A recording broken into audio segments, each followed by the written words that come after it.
Antes de comenzar no olvides suscribirte, darle like y comentar. Pueden seguirme en mis redes sociales para apoyarme y proponerme nuevas historias. Enlaces en la descripción. Cazadores de sombras, Renacimiento.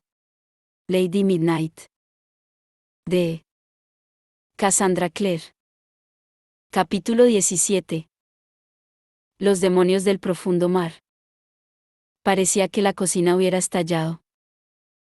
El refrigerador estaba vacío. El ketchup decoraba su superficie, antes blanca, con remolinos escarlata. Una de las puertas de la alacena colgaba de una sola bisagra. El tubo de sirope de arce estaba aplastado y el sirope cubría casi cualquier superficie disponible. Una enorme bolsa de azúcar en polvo estaba rasgada y Tabby se hallaba sentado dentro, completamente cubierto de polvo blanco. Parecía un diminuto abominable hombre de las nieves. Al parecer, Mark había intentado cocinar, porque había cazuelas sobre la cocina, llenas de sustancias quemadas que lanzaban humo al aire. ¿Las llamas seguían vivas en su interior? Julian corrió a apagarlas mientras Emma seguía mirando boquiabierta. La cocina de Julian, la que había tenido siempre bien provista y mantenido limpia durante 5 años, en la que había cocinado y preparado tortitas, estaba hecha un caos. Bolsas de caramelos rasgadas cubrían el suelo. Drew estaba sentada en la encimera, apurando un vaso de algo de aspecto asqueroso mientras tarareaba alegremente para sí. Libby estaba acurrucada en uno de los bancos, riendo, con un palo de regaliz en la mano. Ty estaba junto a ella, y se lamía una mota de azúcar del dorso de la muñeca. Mark salió de la alacena cubierto con un delantal blanco con corazones rojos y con 2 trozos de pan requemado en la mano. Tostadas, anunció alegremente, antes de ver a Julian y a Emma. Se hizo el silencio. A Julian parecía estar costándole encontrar las palabras. Emma se vio retrocediendo hacia la puerta. De repente recordó las peleas que Mark y Julian solían tener cuando eran niños. Eran ensañadas y sangrientas, y Julian había dado tanto como recibido. De hecho, a veces había dado incluso antes de recibir. Mark alzó una ceja. ¿Tostadas? Esa es mi tostada, puntualizó Ty. Vale. Mark cruzó la cocina mirando a Julian de reojo. Este seguía sin poder hablar, apoyado contra la encimera. ¿Y qué quieres en tu tostada? Pudín, contestó Ty al instante. ¿Pudín? Repitió Julian. Emma tuvo que admitir que, de haberse imaginado la primera palabra que Julian diría en esa situación, nunca se le hubiera ocurrido que pudiera ser pudín. ¿Y por qué no pudín? Repuso Libby con ecuanimidad, mientras localizaba un bote de pudín de tapioca y se lo pasaba a su mellizo, que comenzó a untarlo sobre el pan en dosis mesuradas. Julian se volvió hacia Mark. Pensaba que habías dicho que Libby estaba encerrada en su cuarto. Ha salido en cuanto habéis enviado el mensaje diciendo que habíais encontrado a Ty, explicó Mark. No parecía haber ninguna razón para no hacerlo, concluyó Libby. ¿Y por qué está la tostadora en la alacena?, preguntó Julian. No he podido encontrar otros. Mark pareció buscar las palabras. Enchufes eléctricos. ¿Y por qué está también una bolsa de azúcar? Mark se encogió de hombros. Quería estar en una bolsa de azúcar. Eso no quiere decir que tú debas meterlo en una bolsa de azúcar. Julian fue alzando la voz. O que destroces la cocina. O que dejes beber a Drusilla, que tienes en ese vaso, Drew. Batido de chocolate, contestó Drew enseguida, con nata y Pepsi. Julian suspiró. No debería estar bebiendo eso. ¿Por qué no? Mark se desabrochó el delantal y lo tiró a un lado. No entiendo la razón de tu furia, hermano. Están todos vivos, ¿no es cierto? Eso sí que es poner bajo el listón, exclamó Julian. Si hubiera pensado que tú creías que lo único que debías hacer era mantenerlos con vida. Eso fue lo que dijiste, replicó Mark, entre enfadado y anonadado. Bromeaste sobre ello, dijiste que eran capaces de cuidar de sí mismos. Y lo son. Julian se había erguido cuán alto era. De repente pareció alzarse por encima de Mark, más alto, más ancho y más adulto que su hermano. Tú eres el que ha causado este caos. ¿Eres su hermano mayor? ¿Es que no sabes lo que eso significa? Significa que debes cuidarlos mejor que esto. Jules, no pasa nada, intervino Libby. Estamos bien. ¿Bien? Repitió Julian. Tai se ha escabullido, y de eso hablaremos tú y yo más tarde. Livia se ha metido en casa de Johnny Rock y le ha puesto un cuchillo a su hijo en la garganta. Tú te has encerrado en tu cuarto, y Tabby quizá quede permanentemente rebosado de azúcar. En cuanto a Drew, nos quedan unos 5 minutos para que empiece a vomitar. No vomitaré, replicó Drew enfurruñada.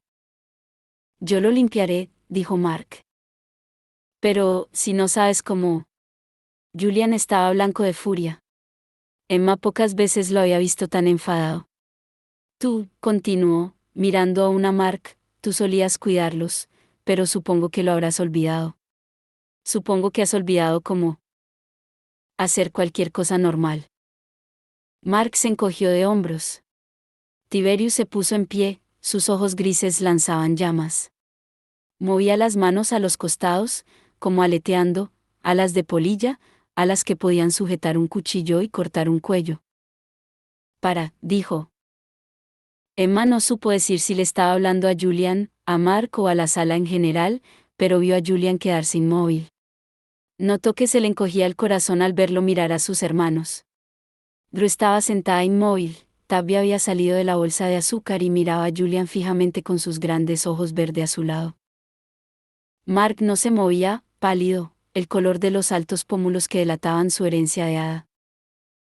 Había cariño en los ojos de la familia cuando miraron a Julian, y preocupación y temor, pero Emma sí preguntó si Jules podría ver algo de eso. Si lo único que veía era a los niños por los que había sacrificado tanto en su vida felices con otra persona.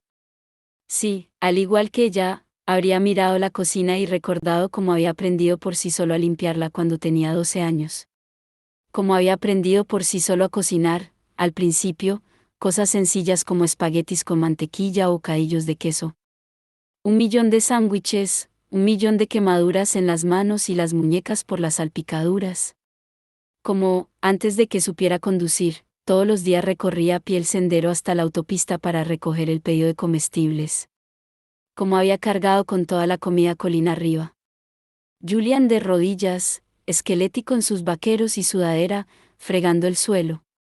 Su madre había diseñado la cocina, era una parte de ella, pero también era una parte de todo lo que le había dado a su familia. Durante esos años. Y volvería a hacerlo, pensó Emma.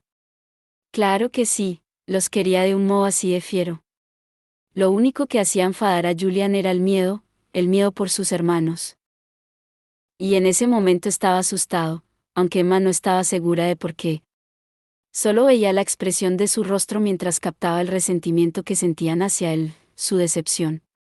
El furor pareció abandonarlo. Se dejó caer resbalando por delante de la encimera hasta sentarse en el suelo. Jules. Lo llamó Tabby, con el pelo cubierto de azúcar.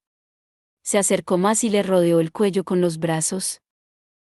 Julian dejó escapar un ruido raro, y luego cogió a su hermano y lo abrazó con fuerza. Le cayó azúcar sobre la chaqueta de combate negra, salpicándolo de polvo blanco. La puerta de la cocina se abrió y Emma oyó un grito ahogado de sorpresa. Se volvió y vio a Cristina observando el caos boquiabierta. ¡Qué desastre! No hacía falta decir nada más. Mark carraspeó y comenzó a apilar los platos sucios en el fregadero. Aunque más que apilarlos, los estaba lanzando. Libby fue a ayudarlo mientras Cristina seguía mirándolos. ¿Dónde está Diana?, preguntó Emma. Está en su casa. Malcolm nos abrió un portal hasta allí y de vuelta, respondió Cristina sin apartar los ojos de las ollas chamuscadas. Diana dijo que necesitaba recuperar sueño. Aún abrazando a Tabby, Julian se puso en pie. Tenía azúcar en polvo en la camisa y en el pelo, pero su rostro estaba tranquilo e inexpresivo. Perdona por el desorden, Cristina. No pasa nada, repuso ella, mirando incrédula a su alrededor. No es mi cocina. Aunque, se apresuró a añadir, puedo ayudar a limpiar. Lo limpiará Mark, dijo Julian sin mirar a su hermano. ¿Habéis averiguado algo a través de Malcolm? Había ido a visitar a unos brujos que pensó que podrían ayudarnos, explicó Cristina. Hablamos de Catarina Loss. He oído hablar de ella, a veces da clases en la academia, estudios subterráneos. Al parecer, Malcolm y Diana eran amigos de Catarina, así que se han estado contando un montón de historias que no he acabado de entender. Bueno, pues esto es lo que hemos averiguado en nuestra visita a Johnny Rock, dijo Emma, y comenzó a explicar toda la historia, excepto la parte en la que Ty había estado a punto de cortarle el cuello a Kid Rock. Así que necesitamos que alguien siga a Sterling, dijo Libby entusiasmada una vez Emma hubo acabado. Ty y yo podríamos hacerlo. No tenéis carnet de conducir, señaló Emma. Y os necesitamos aquí para que investiguéis. Libby hizo una mueca. Así que tenemos que quedarnos aquí leyendo, hace muchos años, 9000 veces. Podríamos aprender a conducir, indicó Ty con gesto obstinado. Mark lo estaba diciendo. No importa que no tengamos 16 años, porque tampoco es que vamos a obedecer las leyes mundanas. ¿Eso ha dicho Mark? Preguntó Julian con voz tranquila. Muy bien. Mark puede enseñaros a conducir. Mark soltó un plato en el fregadero con estruendo. ¿Julian? ¿Qué pasa? Inquirió Jules. Ah, claro, que tú tampoco sabes conducir. Y enseñar a alguien lleva su tiempo, y tú podrías no estar por aquí. Porque no hay ninguna garantía de que te quedes. Eso no es cierto, replicó Libby. Prácticamente casi hemos resuelto el caso. Pero Mark puede elegir. Julian miraba a su hermano mayor por encima de la cabeza de su hermano pequeño. En sus ojos verde azulado brillaba un persistente fuego. Díselo, Mark. Diles que no estás seguro de elegirnos a nosotros. Prométeselo, decía su mirada. Promételes que no los harás sufrir. Mark no dijo nada. Emma recordó lo que Julian le había dicho fuera. Eso era lo que temía, que ya quisieran a Mark demasiado. Él renunciaría a los niños sin rechistar si eso era lo que deseaban, sí, como había dicho Ty, preferían que Mark cuidara de ellos. Renunciaría a ellos porque los quería, porque la felicidad de los niños era la suya, porque eran su aliento y su sangre. Pero Mark también era su hermano y también lo quería. ¿Qué se puede hacer cuando lo que amenaza a lo que más se quiere es algo a lo que se quiere por igual? Julian. El tío Arthur, para la sorpresa de todos, estaba en la puerta. Lanzó un rápido vistazo sin interés al caos de la cocina antes de centrarse en su sobrino. Julian, tengo que hablar contigo de algo. En privado. Una leve preocupación destelló en el fondo de los ojos de Julian. Asintió con un gesto de la cabeza a su tío justo cuando Emma notó que algo zumbaba en su bolsillo, su móvil. Emma sintió que se le retorcía el estómago. Eran solo 2 palabras. No llegaban desde un número, sino desde una serie de ceros. La convergencia. Algo había disparado la alarma. Pensó a toda prisa. El sol casi se había puesto. La puerta de la convergencia estaría abriéndose, pero los Mantí también estarían despertando. Tenía que salir de inmediato para llegar allí en el momento más seguro. ¿Te ha llamado alguien? Preguntó Julian, mirándola. Estaba dejando a Tabby en el suelo, le alborotó el pelo y lo empujó suavemente hacia Drew, que tenía pinta de estar a punto de vomitar. ¿Acaso Julian no tendría que haber recibido también el mensaje? O quizá no.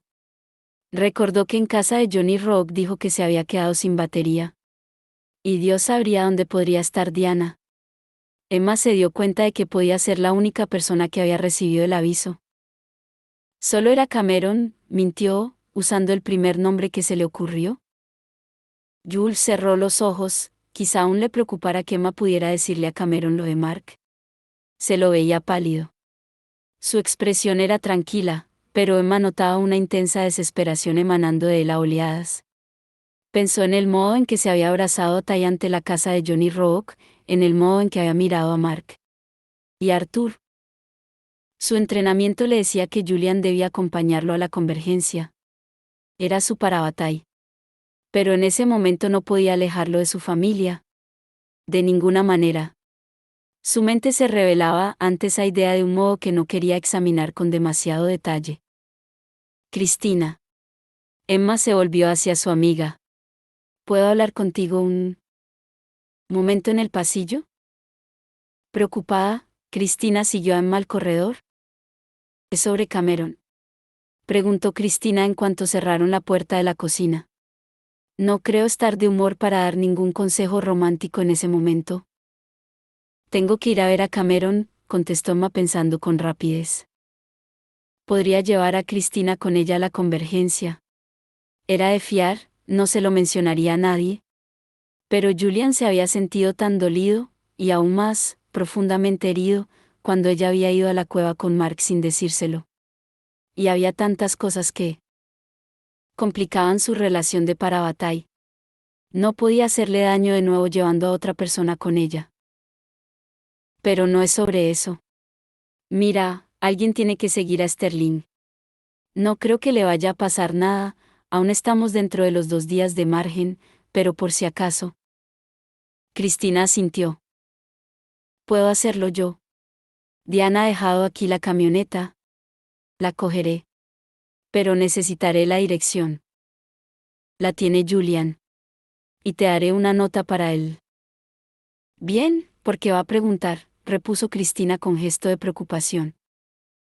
De repente les llegó un horrible ruido desde la cocina, el sonido de Drew corriendo para vomitar ruidosamente en el fregadero.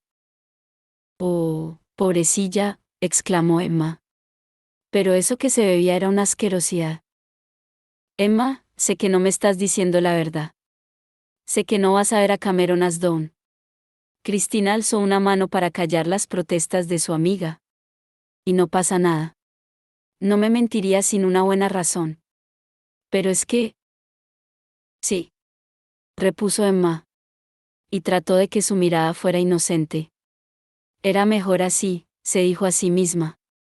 Si Diana la pillaba, si se metía en problemas, sería la única. Cristina y Julian no se merecían eso. Ella podría capearlo sola. Ten cuidado, concluyó Cristina.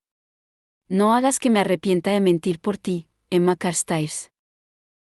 El sol era una brillante bola de fuego sobre el océano cuando Emma enfiló el coche por la pista de tierra que llevaba a la convergencia. El cielo se estaba oscureciendo con rapidez. El coche traqueteó los últimos metros sobre el campo, a punto de caer en una zanja poco profunda antes de que Emma frenara y apagase el motor. Salió del coche y fue al maletero a sacar las armas. Había dejado a Cortana en el instituto. Le había costado, pero salir con la espada atada a la espalda habría suscitado preguntas. Al menos tenía cuchillos serafines. Se colgó uno del cinturón y sacó la luz mágica del bolsillo, mirando a su alrededor. Todo estaba extrañamente silencioso, no se oían ruidos de insectos, ni de animalillos, ni canto de pájaros. Solo el viento sobre la hierba. Era probable que los demonios mantit salieran por la noche y se comieran cualquier cosa viva. Se estremeció y avanzó decidida hacia la cueva. La entrada de la convergencia estaba abierta, una gruesa línea negra contra el granito. Miró hacia atrás una vez con preocupación, el sol estaba más bajo de lo que le habría gustado y teñía el océano del color de la sangre. Había aparcado lo más cerca que había podido de la entrada de la cueva, para poder volver al coche rápidamente. Sin embargo, cada vez estaba más segura de que tendría que matar unos cuantos mantit por el camino. Mientras avanzaba hacia la entrada, la línea negra se fue ampliando un poco, como recibiéndola. Se apoyó en la roca con una mano y miró por la abertura. Curiosamente, olía a algas marinas. Pensó en sus padres. Por favor, que encuentre algo, rogó. Por favor, que encuentre una pista, algo que me permita descubrir cómo se relaciona esto con lo que os hicieron. Por favor, dejad que os vengue. Y así podré dormir por la noche. Dentro de la abertura, Emma vio el tenue resplandor del corredor de roca que llevaba al corazón de la caverna. Agarró con fuerza la luz mágica y entró en la convergencia. Casi había caído la noche. El color del cielo estaba pasando del azul al añil y las primeras estrellas titilaban sobre las lejanas montañas. Cristina estaba sentada con los pies sobre el salpicadero de la camioneta, con los ojos fijos en la casa de 2 pisos de Casper Sterling. El jeep que ya conocía estaba aparcado delante de la casa, bajo un viejo olivo. Un muro no demasiado alto rodeaba la propiedad. El barrio, al lado de Hancock Park, estaba lleno de casas caras aunque no especialmente vistosas. La de Sterling estaba cerrada, con las persianas bajadas y a oscuras. La única prueba de que él estaba en casa era el coche aparcado fuera. Pensó en Mark y luego deseó no haberlo hecho. Últimamente lo hacía continuamente, pensar en Mark y luego lamentarlo. Se había esforzado mucho para volver a su vida normal después de dejar México. No más idilios con hombres problemáticos y taciturnos, por muy atractivos que fueran. Mark Blackthorne no era exactamente taciturno ni problemático. Pero pertenecía a Kieran y a la cacería salvaje. Mark Blackthorne tenía el corazón dividido. También tenía una voz dulce y profunda, unos ojos sorprendentes y la costumbre de decir cosas que le ponían el mundo patas arriba. Y era un bailarín excelente, por lo que había visto. Cristina valoraba mucho el baile. Los chicos que bailan bien, besan bien, eso era lo que siempre decía su madre. Una sombra oscura corrió por el techo de la casa de Sterling. En segundos, Cristina estaba fuera del coche con un cuchillo serafín en la mano. Miguel, susurró, y el cuchillo se encendió. Se había rodeado de un espeso glamour, por lo que estaba segura de que ningún mundano podría verla, y la hoja brillante le proporcionaba una valiosa luz. Avanzó cautelosamente, con el corazón latiéndole con fuerza. Recordó lo que Emma le había contado sobre la noche que habían disparado a Julian, la sombra en el tejado, el hombre de negro. Se pegó a la casa. Las ventanas estaban oscuras, las cortinas, inmóviles. Todo estaba quieto y en silencio. Fue hacia el jeep. Iba a sacar la estela del bolsillo justo en el momento en que una sombra aterrizó a su lado. Cristina se apartó de un salto mientras la sombra se erguía. Era Sterling, vestido con lo que ella imaginaba que los mundanos pensaban que era la ropa de combate de los Nefilim, pantalones negros, botas negras y una chaqueta del mismo color hecha a medida. Sterling la miró, y su rostro fue congestionándose de ira. Tú, gruñó. Puedo ayudarte, dijo Cristina, manteniendo la voz y el cuchillo firmes. Por favor, déjame ayudarte. El odio que vio en sus ojos la sorprendió. Lárgate, murmuró con los dientes apretados, y sacó algo del bolsillo. Una pistola de pequeño calibre, pero suficiente para hacer que Cristina retrocediera. Las armas de fuego muy pocas veces entraban en el mundo de los cazadores de sombras, eran algo de los mundanos, de su mundo de crimen humano corriente. Pero aún así podían derramar sangre y romper huesos de cazador de sombras. Sterling retrocedió apuntándola hasta que llegó al final del camino de entrada a su casa. Luego se volvió y salió corriendo. Cristina se lanzó tras él, pero cuando llegó al final del camino, Sterling había desaparecido por la esquina de la calle. Al parecer no había exagerado, los licántropos eran mucho más veloces que los humanos. Más, incluso, que los cazadores de sombras. Cristina masculló un taco y volvió al jeep. Sacó la estela del cinturón con la mano libre, se agachó y, con cuidado, dibujó una runa de rastreo en el lateral del vehículo, justo sobre la rueda. No había sido un desastre total, pensó mientras regresaba lentamente a la camioneta. Como había dicho Emma, aún estaban dentro del periodo de 2 días antes de que diera comienzo la cacería. Y la runa de rastreo que le había puesto al jeep de Sterling seguro que los ayudaba. Si no se acercaban a su casa, si le hacían pensar que se habían rendido, con suerte cometería el descuido de volver a conducirlo. Solo después de subir a la camioneta y cerrar la puerta se fijó en que la pantalla del móvil destellaba. Había una llamada perdida. Lo cogió y el corazón se le cayó a los pies. Diego Rocío Rosales. Soltó el móvil como si se hubiera convertido en un escorpión. ¿Por qué? ¿Por qué? ¿Por qué la llamaría Diego? Le había dicho que no le volviera a hablar jamás. La mano se le fue al amuleto que le colgaba del cuello y lo agarró mientras movía los labios en una silenciosa plegaria: dame la fuerza necesaria para no devolverle la llamada. ¿Te encuentras mejor, tío?, preguntó Julián. Arthur, tirado sobre el asiento del escritorio de su despacho, alzó unos ojos apagados y distantes. Julián, contestó. Tengo que hablar contigo. Lo sé. Me lo has dicho. Julián se apoyó en la pared. ¿Recuerdas sobre qué? Se sentía agotado, hueco como un hueso viejo. Sabía que debería lamentar lo que había dicho en la cocina sobre Mark. Sabía que debería ser más compasivo con su tío. Pero no podía encontrar en su interior ese sentimiento. No recordaba exactamente cómo había salido de la cocina, recordaba haber dejado a Tabby en el suelo, recordaba que todo le habían prometido que limpiarían la cena de queso, chocolate, brownies y cosas quemadas. Incluso Drew, cuando acabó de vomitar en el fregadero, le aseguró que fregaría el suelo y limpiaría el ketchup de las ventanas. Aunque Julian ni se había dado cuenta hasta ese momento de que había ketchup en las ventanas. Había sentido y salido de la cocina, luego se había detenido para ver dónde estaba Emma. En algún momento, Emma había salido con Cristina. Seguramente estarían en alguna parte hablando de Cameron Asdon. Y no había nada que le apeteciera menos que unírseles en semejante asunto. No sabía cuándo le había empezado a suceder, pero pensar en Cameron le hacía no querer ver a Emma. A su Emma. Se suponía que siempre querías ver a tu Parabatay. Era el rostro que más agradecías ver en el mundo. Había algo incorrecto en no querer verlo, como si, de repente, la Tierra hubiera comenzado a girar en la otra dirección.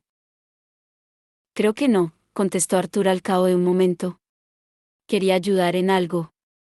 Algo sobre la investigación. Aún estáis investigando, ¿verdad? ¿Los asesinatos? ¿Por los que vino la alegación de las hadas? Sí. Creo que era sobre el poema, continuó Arthur.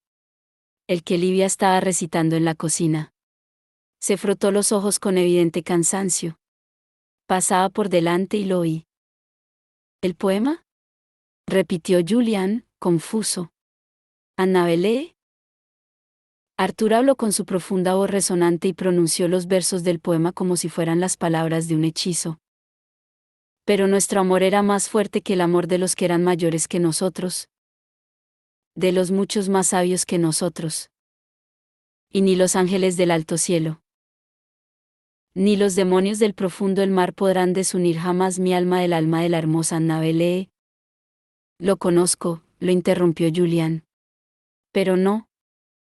Aquellos que eran más viejos, repitió Arthur. He oído esa frase antes. En Londres.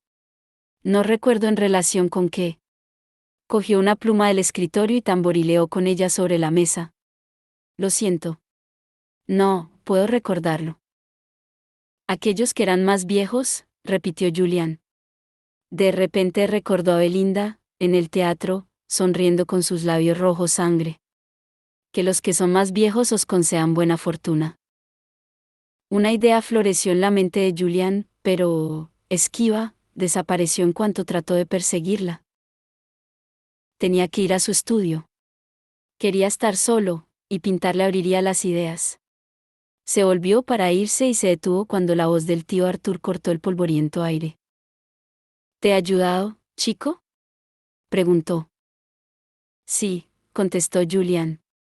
¿Me has ayudado? Cuando Cristina regresó al instituto lo encontró oscuro y en silencio. Las luces del camino de entrada estaban apagadas y solo estaban iluminadas unas pocas ventanas, la del estudio de Julián, el punto brillante del desván y el cuadrado que correspondía a la cocina. Ceñuda, Cristina fue directamente allí, preguntándose si Emma habría regresado ya de su misteriosa misión y si los demás habrían conseguido limpiar el caos que habían organizado. A primera vista, la cocina parecía desierta, solo con una luz encendida. Había platos apilados en el fregadero, y aunque era evidente que alguien había fregado las paredes y las encimeras, aún había comida pegada en los fogones, y dos grandes bolsas de basura, llenas hasta arriba y a punto de derramar su contenido, se encontraban apoyadas contra la pared. Cristina. Parpadeó mirando hacia la penumbra, aunque la voz era inconfundible. Mark. Estaba sentado en el suelo con las piernas cruzadas. Tabby dormía a su lado, sobre él, en realidad, con la cabeza apoyada en el hueco del codo de Mark, y las piernecitas y los brazos ahuillados como un gusanito. La camiseta y los pantalones de Mark estaban cubiertos de azúcar en polvo. Lentamente, Cristina se desenrolló la bufanda y la dejó sobre la mesa. ¿Ha regresado ya, Emma? No lo sé, contestó Mark mientras le acariciaba el pelo a Tabby. Pero si lo ha hecho, seguramente se habrá ido a dormir. Cristina suspiró. Probablemente tendría que esperar al día siguiente para ver a Emma, averiguar lo que había estado haciendo y contarle lo de la llamada de Diego, si reunía el valor suficiente. ¿Podrías, si no te importa, pasarme un vaso de agua?, le pidió Mark. Miró al niño que tenía en el regazo como disculpándose. No quiero despertarlo. Claro. Cristina fue al fregadero, llenó un vaso y regresó, luego se sentó con las piernas cruzadas frente a Mark. Este cogió el vaso con una expresión agradecida. Estoy segura de que Julian no está enfadado contigo. Mark hizo un ruido nada elegante, se acabó el agua y dejó el vaso en el suelo. Podrías llevar a Tabby a la cama, sugirió Cristina. Si quieres que duerma. Me gusta que esté aquí, repuso Mark, y miró sus largos dedos pálidos enredados en los rizos castaños del niño. Se han marchado todos y se ha quedado dormido sobre mi regazo. Parecía asombrado. Claro que sí, dijo Cristina. Es tu hermano. Confía en ti. Nadie confía en uno de la cacería, replicó Mark. En esta casa no eres uno de la cacería. Eres un Blackthorn. Ojalá Julian opinara lo mismo que tú. Pensaba que estaba haciendo que los niños se lo pasaran bien. Pensaba que era eso lo que Julian quería. Tabby se removió entre los brazos de Mark y este también se movió, y el borde de su bota quedó tocando la punta de la de Cristina. Ella percibió ese contacto como un pequeño calambre. Tienes que entenderlo, le explicó. Julian lo hace todo por estos niños. Todo. Nunca he visto a un hermano que actúe más como un padre. No solo les dice siempre que sí, también tiene que decirles que no. Debe ocuparse de la disciplina, de los castigos y de las prohibiciones. Mientras que tú puedes dárselo todo. Tú puedes divertirte con ellos. Julian también puede divertirse con ellos, replicó Mark un poco enfurruñado. No, lo contradijo Cristina. Te tiene envidia porque los ama pero no puede ser su hermano. Debe ser su padre. En su cabeza, ellos lo temen, y a ti te adoran. Julian tiene celos. Mark la miró atónito. ¿De mí? Creo que sí. Cristina lo miró a los ojos. En algún momento, al irlo conociendo, la diferencia entre el azul y el dorado de sus ojos había dejado de parecerle rara. Del mismo modo, había dejado de parecerle raro estar en la cocina de los Blackthorn, hablando en otro idioma, en vez de en su casa, donde las cosas eran cálidas y familiares. Sé bueno con él. Tiene un alma sensible. Lo aterroriza que te marches y le rompas el corazón a todos esos niños a los que tanto quiere. Mark miró a Tabby. No sé lo que haré, contestó. No consideré cómo me iba a partir a mí el corazón volver a estar con ellos. Fue el pensar en ellos, en mi familia, lo que me ayudó durante los primeros años que estuve en la cacería. Todos los días cabalgábamos y robábamos a los muertos. Era una vida muy muy fría. Y por la noche, me tumbaba ahí. Conjuraba sus rostros para que me ayudaran a dormir. Eran todo lo que tenía hasta que se cayó. Tabby se sentó, frotándose el enredado pelo con las manitas. Jules. Bostezó. No, dijo su hermano en voz baja. Soy Mark. Ah, vale. Tabby le sonrió parpadeando. Creo que me he quedado dormido por todo ese azúcar. Bueno, te has metido dentro de una bolsa llena hasta arriba, repuso Mark. Eso le haría efecto a cualquiera. Tabby se puso en pie y se desperezó, un estirón de niño, con los brazos extendidos. Mark lo observó con una mirada melancólica. Cristina se preguntó si estaría pensando en todos los años y momentos importantes de la vida de Tabby que se había perdido. De todos sus hermanos, el más pequeño era quien más había cambiado. Me voy a la cama, dijo Tabby, y se marchó de la cocina, no sin antes detenerse un instante junto a la puerta. Buenas noches, Cristina, dijo con timidez al salir. Cristina volvió junto a Mark. Este seguía sentado con la espalda apoyada en la nevera. Parecía agotado, y no solo físicamente, sino como si su alma estuviera cansada. Cristina pensó que debería levantarse e irse a dormir. Sin duda, eso era lo que habría debido hacer. No había ningún motivo para quedarse allí sentada en el suelo con un chico al que casi no conocía, que era muy probable que desapareciera de su vida en unos meses y que con toda seguridad estaba enamorado de otra persona. Sin embargo, pensó, podía ser exactamente eso lo que la atraía de él. Sabía lo que era dejar atrás a alguien a quien se amaba. Hasta, lo animó a seguir. Mark alzó los párpados lentamente, mostrándole el fuego que guardaba en sus ojos azul y oro. ¿Qué? Estabas diciendo que tu familia, que el recuerdo de tu familia, era todo lo que tenías hasta algo. ¿Hasta quieran? Sí, contestó Mark. ¿Y fue el único que era bueno contigo? ¿En la cacería? Preguntó Mark. No hay bondad en la cacería. Hay respeto, y una especie de camaradería de hermanos. Temían a Kieran, claro.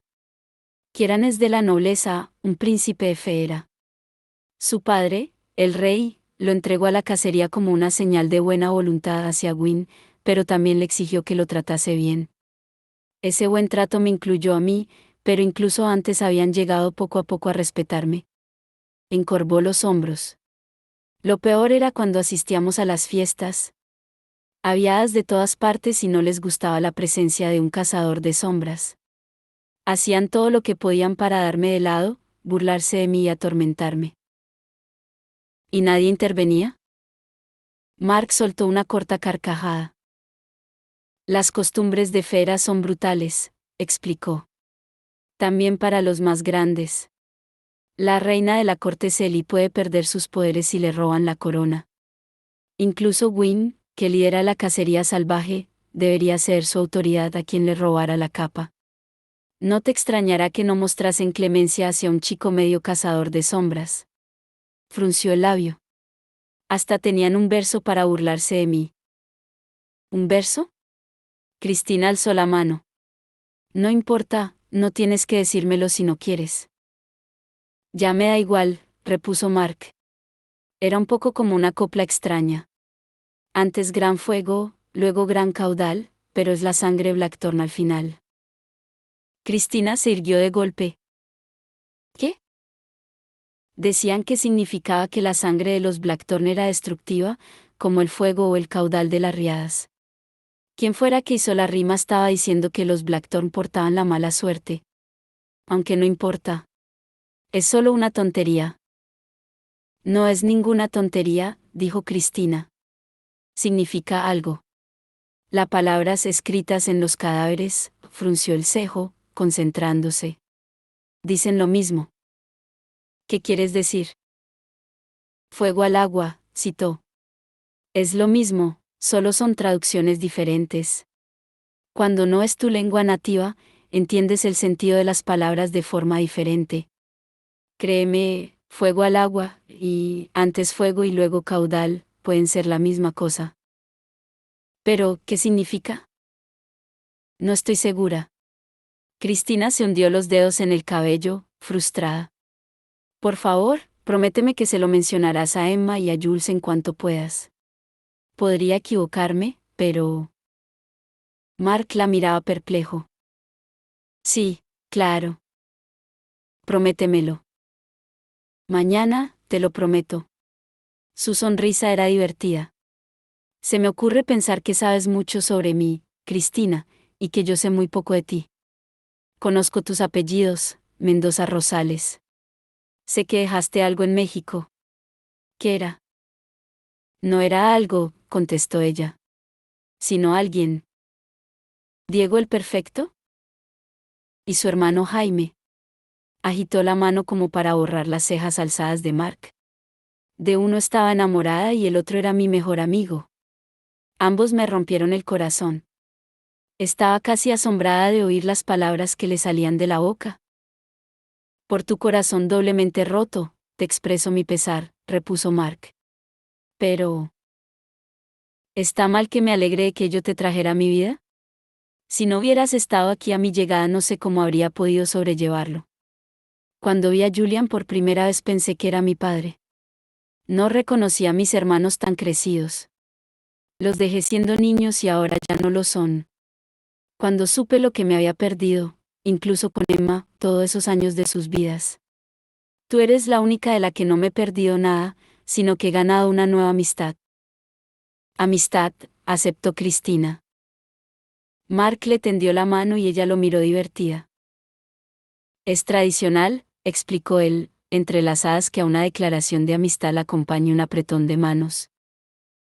Cristina puso la mano en la de él, que cerró los dedos alrededor de la suya, eran ásperos donde tenía callosidades, pero ágiles y fuertes. Y no fríos, como ella había imaginado que serían, sino cálidos.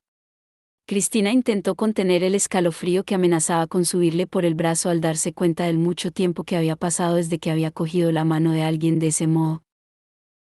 Cristina, dijo Mark, y en labios de él, su nombre le sonó como música.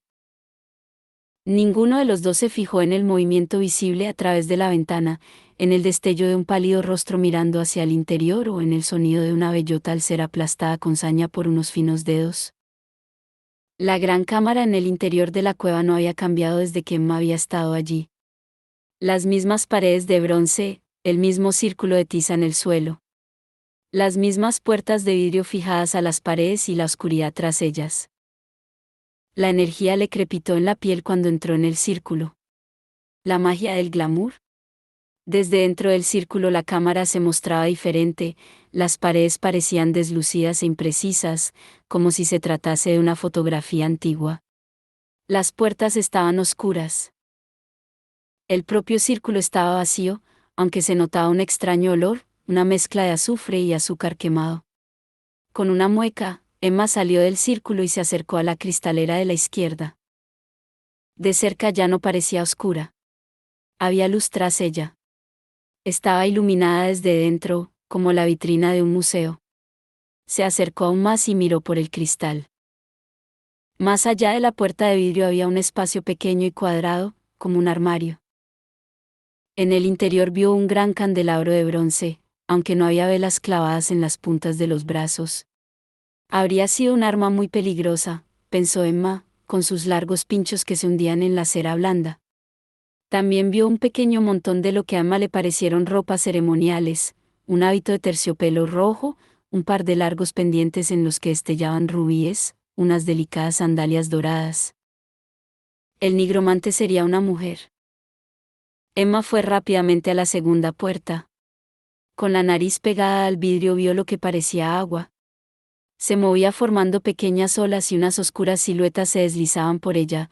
Una golpeó el cristal, y Emma pegó un grito y dio un brinco hacia atrás antes de darse cuenta de que solo era un pececito a rayas con ojos de color naranja.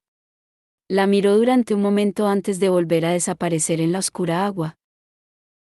Emma acercó la luz mágica al cristal, y entonces el agua fue realmente visible, era radiante, de un profundo verde azul, el color de los ojos Blackthorn.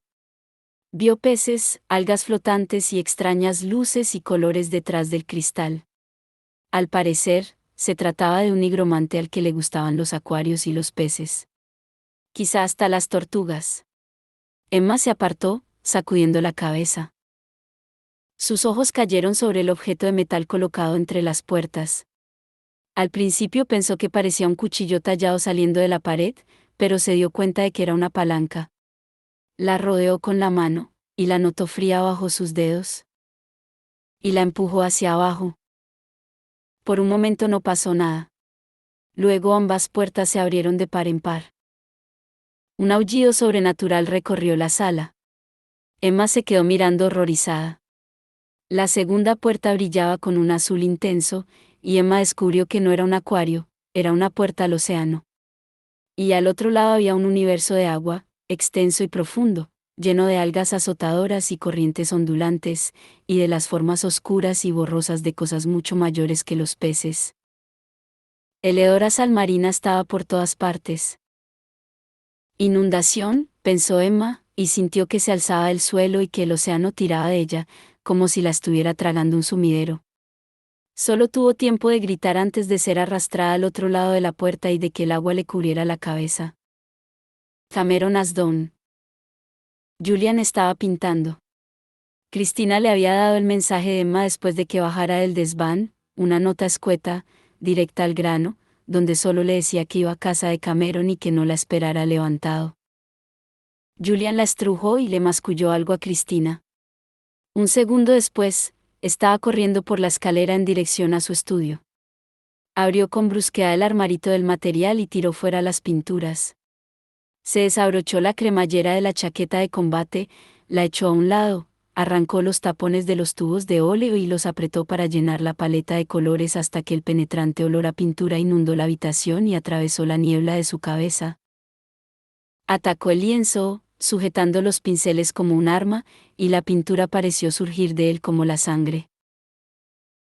Pintaba en negro, rojo y dorado, dejando que lo ocurrido en los últimos días saliera de él como si fuera un veneno ponzoñoso. El pincel cortaba el lienzo, negro, y ahí estaba Mark en la playa, la luz de la luna reluciendo sobre las crueles cicatrices de su espalda. Ahí estaba Tai con su cuchillo sobre el cuello de Kid Rock. Tabby gritando en medio de sus pesadillas. Mark apartándose temeroso de la estela de Julian. Sabía que estaba sudando, que el cabello se le pegaba a la frente. Notaba el sabor de la sal y la pintura en la boca.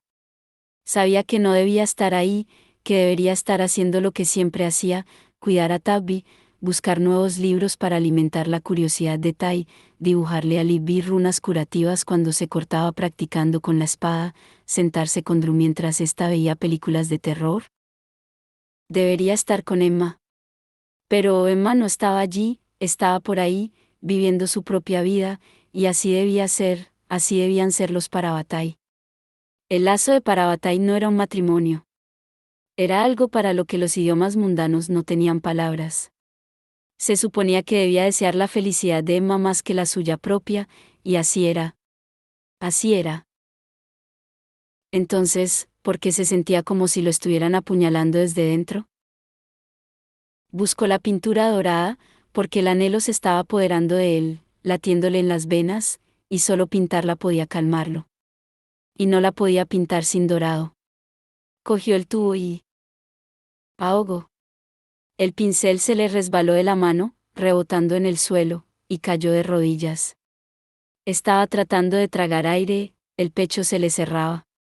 No podía llenar los pulmones. Los ojos y la garganta le ardían. Sal. Se estaba ahogando en sal. No la sal de la sangre, sino la del océano. Notó el sabor salado en la boca y tosió, y el cuerpo se le tensó mientras escupía agua de mar en el suelo. ¿Agua de mar? Se pasó el dorso de la mano por la boca, el corazón le golpeaba dentro del pecho. Aquel día no se había acercado al océano. Le dolía el cuerpo, la runa de Parabatai le palpitaba. Sorprendido y mareado, puso la mano sobre la runa. Y lo supo.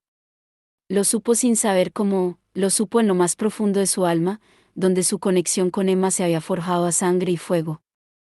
Lo supo porque ella era parte de él, porque el aliento de ella era el suyo, y sus sueños los de él, y su sangre la de él, y cuando el corazón de Emma se parara sabía que el de él también se pararía, y se alegraría, porque no quería vivir ni un segundo en un mundo donde no estuviera ella. Cerró los ojos y vio el océano alzarse tras sus párpados, azul oscuro e insondable, cargado con la fuerza de la primera ola que rompió contra la primera playa solitaria. Y lo supo. Allí a donde tú vayas, yo iré. Emma, susurró, y echó a correr. Emma no estaba segura de que la aterrorizaba más del océano. Estaba la furia de las olas, azul oscuro y bordeadas de blanco, como el encaje, su belleza engañaba, ya que al acercarse a la orilla se cerraban como puños. Una vez la había atrapado una ola al romper y recordaba la sensación de caer, como si se precipitara por el hueco del ascensor, y luego la fuerza del agua clavándola contra la arena.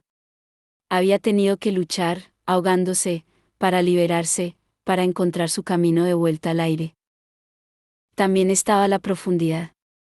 Había leído sobre personas abandonadas en el mar, sobre cómo se habían vuelto locas pensando en lo que había bajo ellas, los kilómetros y kilómetros de agua, oscuridad y cosas resbaladizas y con dientes que vivían en él.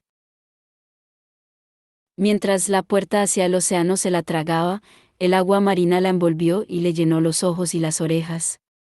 Estaba rodeada de agua, y la oscuridad se abría bajo ella como un pozo sin fondo.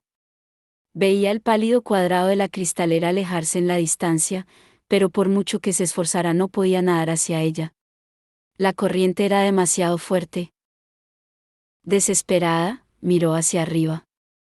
Había perdido la luz mágica, que se había hundido hacia lo más profundo. La luz que entraba por la cristalera aún iluminaba una zona a su alrededor, pero Emma solo podía ver oscuridad en lo alto. ¿Le pitaban los oídos? Solo Raziel sabía qué profundidad se hallaba. El agua cercana a la puerta era de un color verde claro, del color del jade, pero todo lo demás era negro como la muerte. Cogió la estela. Los pulmones ya empezaban a dolerle. Flotando en el agua, pataleando contra la corriente, se clavó la punta de la estela en el brazo y se dibujó una runa de respirar. El dolor de los pulmones disminuyó. Y entonces llegó el miedo, cegándola con su intensidad.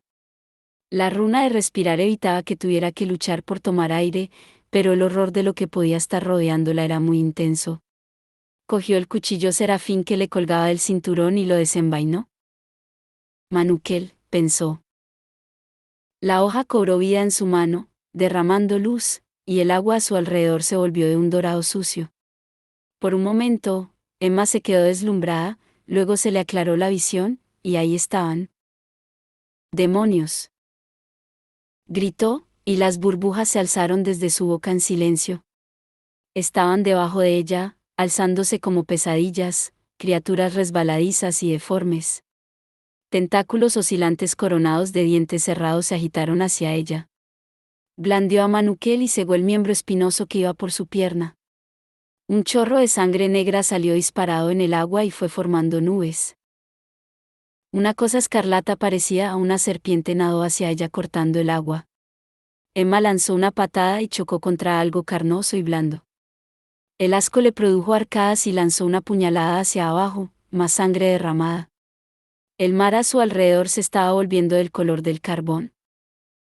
Pataleó hacia la superficie, empujada por una nube de sangre de demonio. Mientras subía, vio la luna blanca, una perla borrosa en la superficie del agua. La runa de respirar se había borrado de su piel y notaba como si se le estuvieran colapsando los pulmones. Sentía batir el agua bajo sus pies, pero no se atrevió a mirar hacia abajo. Fue subiendo hacia donde acababa el agua, y notó que su mano cortaba la superficie, el frío del aire en los dedos. Algo la cogió por la muñeca. Se le cayó el cuchillo serafín de la mano, un punto de luz brillante que se hundía, alejándose de ella mientras la alzaban hasta la superficie. Quiso tragar aire, pero era demasiado pronto. El agua le llenó los pulmones y la oscuridad la golpeó con la fuerza de un camión. Idris, 2009.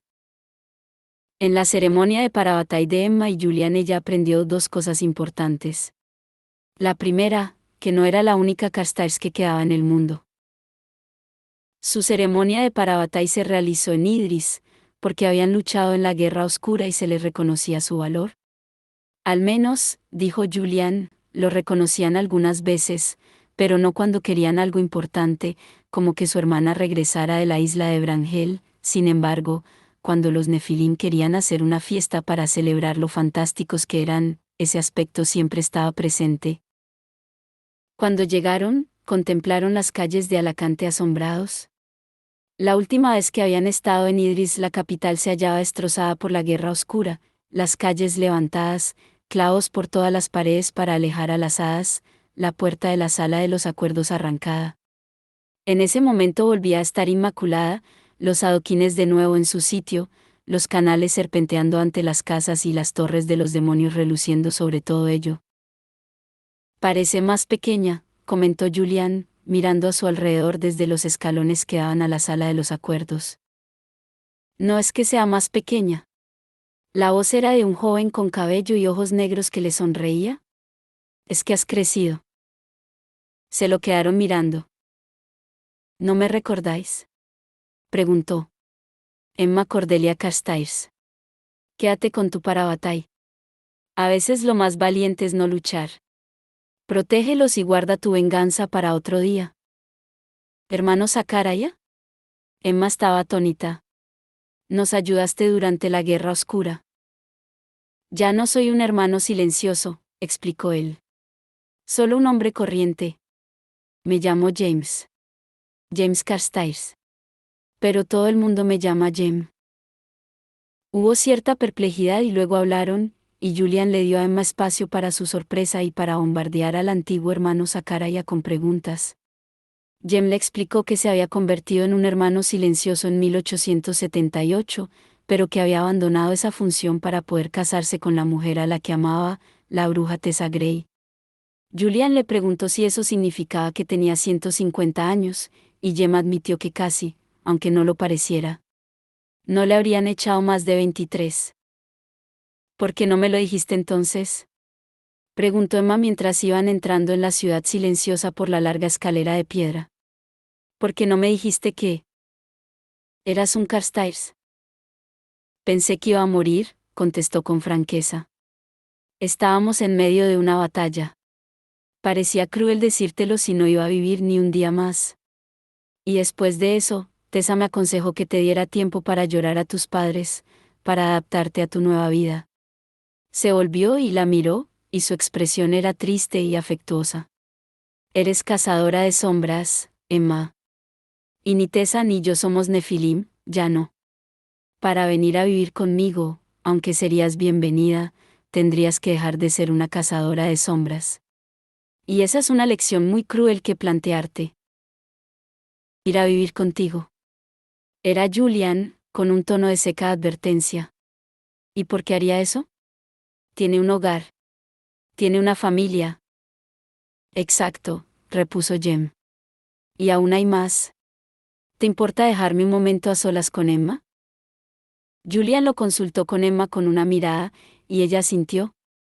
Fue bajando por la escalera, aunque se volvió un par de veces para comprobar que ella estuviera bien. Jem le tocó el brazo con dedos ligeros. Emma iba vestida con el uniforme ceremonial, pero notó la cicatriz que se había hecho con Cortana cuando él la tocó, como si reconociera su sangre común. He querido estar aquí contigo para la ceremonia, dijo él, porque una vez yo también tuve un Parabatay, y ese lazo me es muy preciado. Emma no preguntó qué le había pasado al Parabatay de Jem. Los hermanos silenciosos tenían prohibido tener Parabatay, y además, 150 años era mucho tiempo. Pero no sé cuándo podré estar contigo de nuevo, continuó él. Tessa y yo tenemos que encontrar algo. Algo importante. Vaciló un instante. Será peligroso buscarlo, pero cuando lo encontremos, me gustaría volver a formar parte de tu vida. Como una especie de tío. Esbozó una media sonrisa. Quizá no te lo parezca, pero tengo mucha experiencia en ser tío. Su mirada estaba fija en la de ella, y aunque no se parecían físicamente, en ese momento Emma le recordó a su padre, la mirada clara y el rostro amable. Me gustaría, contestó ella. ¿Puedo preguntarte algo más? Él asintió con cara seria. Era fácil imaginárselo como su tío, se lo veía muy joven, pero había en él una tranquila certeza que lo hacía parecer atemporal, como un hada o un brujo. Sí. ¿Me enviaste a tu gato? ¿Iglesia? Se echó a reír. Sí. ¿Ha cuidado de ti? ¿Te llevó los regalos que le di? ¿Las conchas y los vidrios marinos? Emma sintió. El brazalete que lleva. Julian está hecho de los vidrios marinos que me trajo Iglesia. Su risa se transformó en una sonrisa un poco triste. Como debe ser, dijo.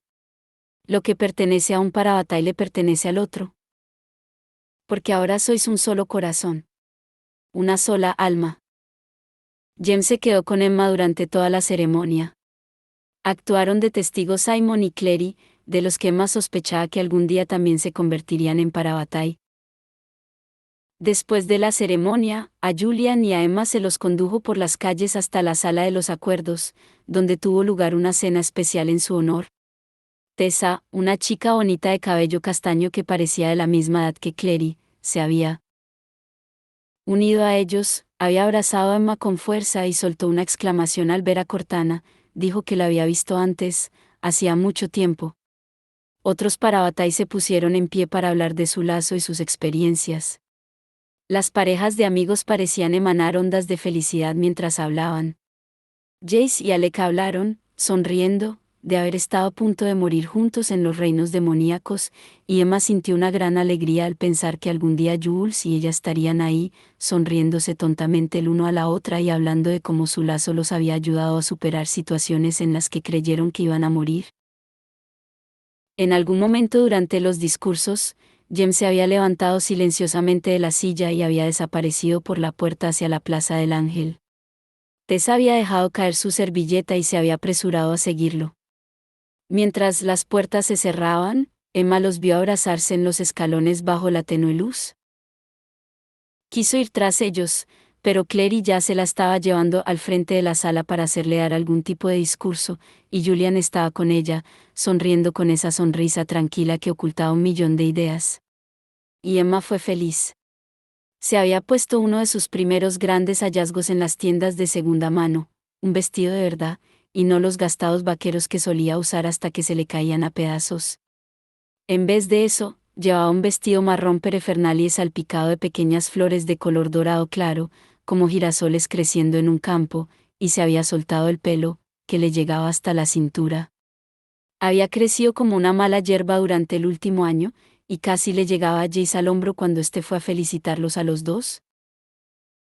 A los 12 años se había colado perdidamente por Jace, y aún se sentía un poco rara a su lado. Él ya tenía casi 19, y era aún más guapo que antes, más alto, más fornido, bronceado y con el cabello aclarado por el sol, pero sobre todo se lo veía mucho más feliz. Recordaba a un muchacho tenso, hermoso, que había ardido de deseo de venganza y de fuego celestial, pero que ahora parecía en paz consigo mismo. Y eso era bueno. Se alegraba por él, y por Clary, que le sonreía y la saludaba desde la otra punta de la sala. Pero Emma ya no experimentaba una sensación rara en el estómago cuando Jace le sonreía, ni quiso esconderse debajo de algo y morir cuando él la abrazó y le dijo que estaba muy guapa con su vestido nuevo. Ahora tienes una gran responsabilidad, le dijo este a Julian. Tendrás que asegurarte de que acabe con un tipo que la merezca. Julian estaba extrañamente pálido. Quizás estuviera sintiendo los efectos de la ceremonia, pensó Emma. La magia había sido muy intensa y ella aún la notaba huyéndole en las venas como burbujas de champán. Pero Jules parecía estar a punto de vomitar. ¿Y yo qué? Replicó Emma enseguida. ¿No tengo que asegurarme de que Jules acabe con una tipa que se lo merezca? Sin duda. Yo lo hice por Alec, Alec lo hizo por mí. Bueno, lo cierto es que al principio odiaba a Clary, pero luego se le pasó. Que era como debía ser, pensó Emma. Tu Parabatai debía ser amigo de la persona que amabas, de tu cónyuge, de tu novio o tu novia, porque así era como iba la cosa. Aunque cuando trataba de imaginar a la persona con la que acabaría, alguien con quien quisiera casarse y vivir para siempre, solo veía una especie de espacio borroso. No era capaz de imaginarse a esa persona en absoluto.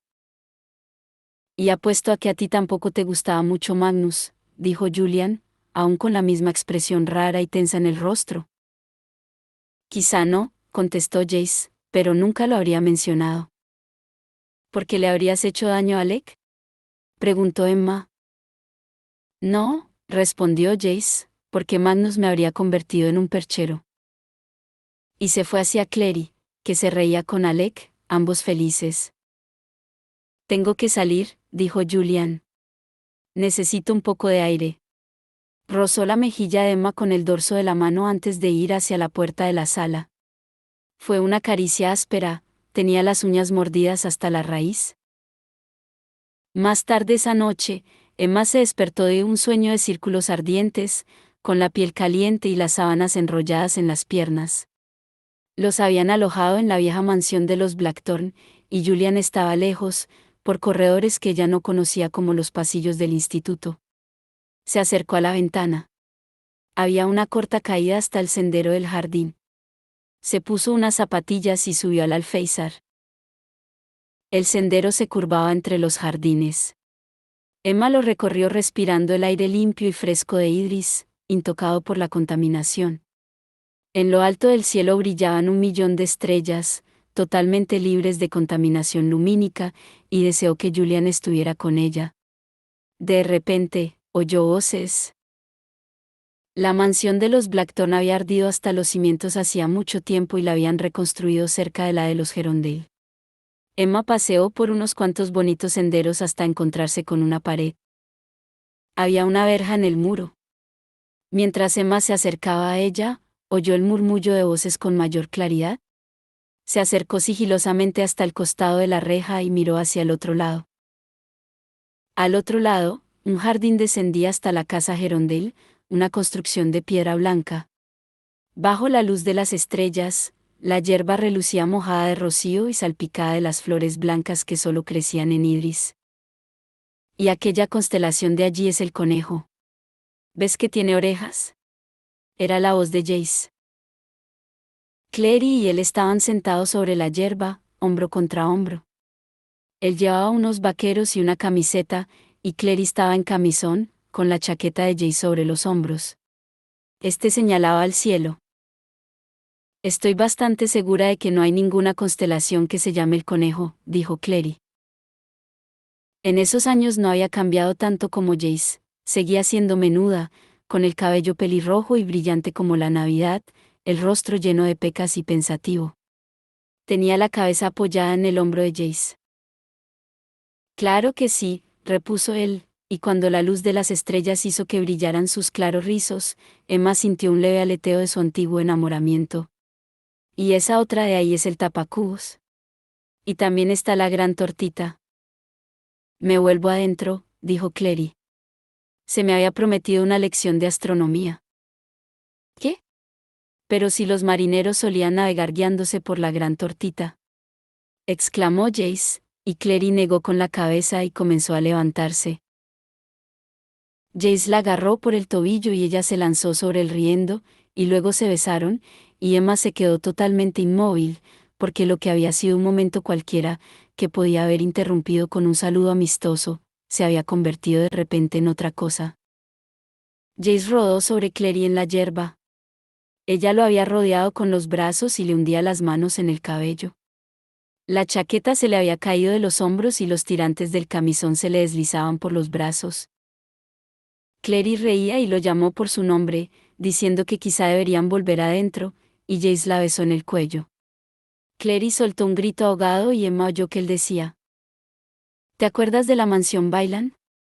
¿Te acuerdas de aquella vez, fuera? Lo recuerdo. La voz de Clary era baja y gutural. No creía que pudiera estar contigo, confesó Jace. Estaba tendido sobre Clary, apoyado en los codos, y ella le recorría el perfil de la mejilla con el dedo. Fue como estar en el infierno. Habría hecho cualquier cosa por ti. Aún lo haría. Clary le puso la mano abierta en el pecho, sobre el corazón. Te amo, le dijo. Jace hizo un ruido muy poco característico de él, y Emma se apartó de la verja y salió corriendo hacia la casa de los Blackthorn. Llegó a la ventana y escaló hasta ella, jadeando. La luna brillaba como un foco e iluminaba su habitación. Se quitó las zapatillas de una patada y se sentó en la cama. El corazón le martillaba dentro del pecho. La forma en que Jace había mirado a Clary, el modo en que ella le había acariciado el rostro. Se preguntó si alguien la miraría así alguna vez. No parecía posible. No podía imaginarse amar tanto a alguien. A alguien que no fuera Jules. Pero eso era diferente, ¿no? No podía imaginarse a Julian tendido sobre ella, besándola de esa manera. Ellos eran diferentes, eran otra cosa, ¿verdad? Se tumbó en la cama mirando hacia la puerta. Por una parte esperaba que Jules apareciera, que fuera allí porque ella se sentía mal, como tantas veces había hecho. Parecía saberlo sin que tuviera que decírselo. Pero, ¿por qué iba a pensar que ella no se sentiría feliz? Ese día habían celebrado su ceremonia de Parabatay, debería haber sido el día más feliz de su vida, excepto quizá el de su boda. Pero en vez de eso, se sentía agitada y rara, y con unas extrañas ganas de llorar. Jules, pensó, pero la puerta no se abrió y él no acudió. Emma se acurrucó alrededor de la almohada y permaneció despierta hasta el amanecer.